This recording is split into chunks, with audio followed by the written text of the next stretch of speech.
know that feeling when you start a new piece and it's all excitement and possibility, and then after a while it starts to feel like a chore? But what if you could actually finish pieces without getting bored or frustrated? Grab your cup of tea and let's talk about it. Here are 5 common problems that could be stopping you from finishing your pieces. Problem number 1, learning takes too long and you get bored.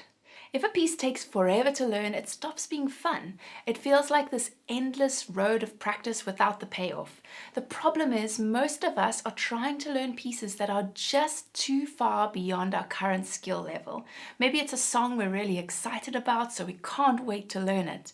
But it's so important to choose pieces at the right level where your skills can support you as you learn the notes. If the piece is too hard, progress will feel slow and frustrating and will actually kill your love for that song you were so excited to learn. Instead, learning slightly easier pieces means you actually finish them, and that builds confidence and motivation.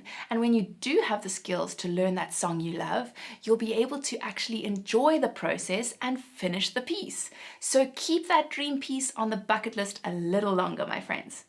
Problem number 2, shiny new piece syndrome.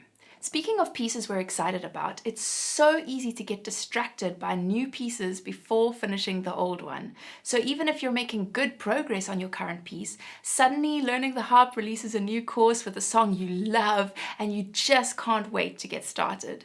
But then a couple weeks later, another song catches your eye, and before you know it, you have a long list of unfinished pieces. If this sounds familiar, we need a mindset shift. Instead of chasing the thrill of hearing those first few notes of a new song under your fingers, focus on the true satisfaction of being able to play a piece fluently from beginning to end. And more than that, find joy in the process of practicing really thoroughly. That is truly such a good feeling, like the adrenaline you get after exercising, knowing you've worked hard and done well. It can be such a satisfying process to see your pieces gradually getting better and better, and then finishing it is such an accomplishment.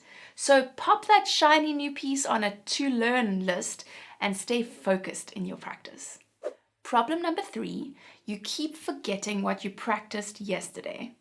Have you ever spent ages working on a tricky section, finally got it right, and then the next day it's like you never practiced it? The first thing to know is that is completely normal. We can't build a new brain pathway instantly. Your brain needs repetition over time to fully lock in a skill. It might seem like you're back at square one, but you're not. Your brain is learning even if you can't see it yet. As long as you're practicing effectively, over time it will stick. You just need to give your brain time. It doesn't happen overnight. But to make sure your practice is actually working, you do need to check your practice routine isn't missing anything important. So I'll tell you the easiest way to check that at the end of this video. Problem number 4, no deadline, no motivation. If you're like me, your practice looks very different when there's a deadline coming up. Without a reason to finish, it's easy to let pieces drag on forever or lose motivation altogether. To fix this, we need to set a real deadline where you know you're going to be held accountable and you're motivated to finish your piece in time. Here are some ideas. Plan to play for a loved one on a special occasion, or play at a casual gathering for a friend or a group of friends. Just make sure you tell them about it so you follow through. Another way to create a deadline is to commit to regularly posting a video online, maybe once a month. That's what I did when I was learning to play harp back in 2013, and it was so helpful in keeping me motivated. In our Learning the Harp membership, we have friendly song share sessions on Zoom where you can play your piece for other harp students in a supportive, understanding environment. This type of deadline makes all the difference to encourage you to finish those pieces.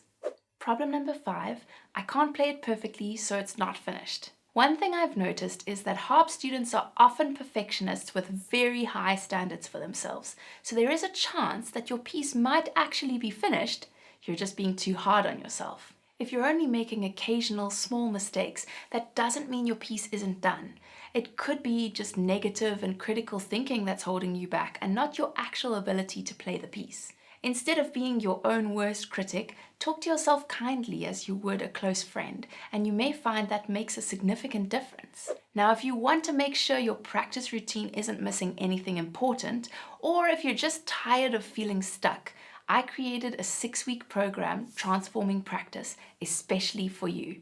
Imagine sitting down at your harp and actually seeing progress every time you play, knowing exactly what to do so every part of your practice works for you and not against you. In just a few weeks, you'll have a practice routine that truly works, and I'll be there to guide you every step of the way. Hundreds of harpists have already transformed their practice with this program. So if you're ready to take yours to the next level, click here to find out more.